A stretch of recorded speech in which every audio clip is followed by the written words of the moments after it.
रामायण के कई ऐसे किस्से हैं जिसे जानकर आप आश्चर्यचकित हो जाएंगे। उन्हीं में से एक अनोखी कहानी आज हम आपको बताने जा रहे हैं। यह कहानी देवी सीता और उनके देवर लक्ष्मण से जुड़ी हुई है।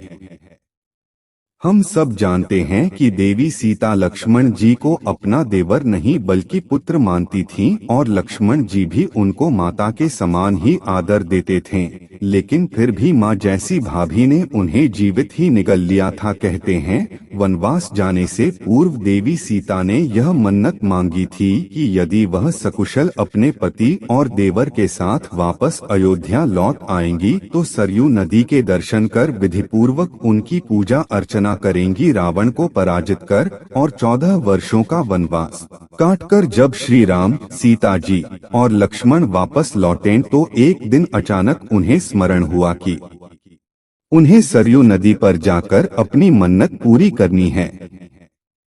जिसके पश्चात वे रात्रि के समय वहां जाने के लिए निकली। तभी लक्ष्मण जी वहां आ गए और उन्होंने भी साथ चलने की बात कही। माता सीता लक्ष्मण जी को न नहीं कह सकीं और उन्हें लेकर नदी के तट पर पहुंच गईं। नदी के तट पर पहुंचकर माता ने लक्ष्मण जी से एक घड़े में जल लाने को कहा। कहते हैं जब लक्ष्मण जी घड़े में जल भर रहे थे तब अघासुर नाम के एक राक्षस ने उन पर आक्रमण कर दिया। वह उन्हें निगलना चाहता था, किंतु इससे पहले वह राक्षस कुछ कर पाता माता सीता वहां पहुंच गईं और उन्होंने ही लक्ष्मण जी को निगल लिया। माना जाता है कि जब सीता जी ने लक्ष्मण जी को निगला तो माता का शरीर पानी की तरह पिघल गया। कहा जाता है कि सरयू नदी के तट पर जो भी घटित हो रहा था वह सब बजरंगबली अदृश्य होकर देख रहे थे। जैसे ही देवी सीता का शरीर पिघला उन्होंने उसे एक घड़े में भर लिया और फौरन श्री राम के पास पहुँचे। सारी बात जानने के बाद श्री राम ने हनुमान जी को इस घटना के पीछे का रहस्य बताया।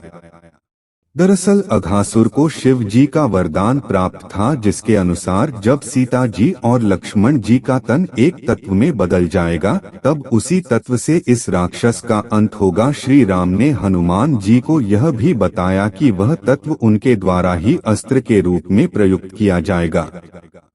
इसके बाद प्रभु श्री राम ने हनुमान जी को आज्ञा दी कि वह तुरंत ही उस तत्व को सरयू नदी में प्रवाहित कर दें।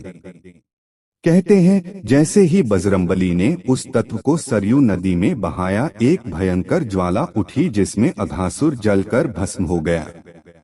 इस प्रकार उस दुष्ट राक्षस का वध देवी सीता और लक्ष्मण जी के द्वारा हुआ। माना जाता है कि अघासुर की मृत्यु के पश्चात माता सरयू स्वयं प्रकट हुई और उनके आशीर्वाद से देवी सीता और लक्ष्मण जी को पुनः अपना अपना शरीर वापस मिल गया।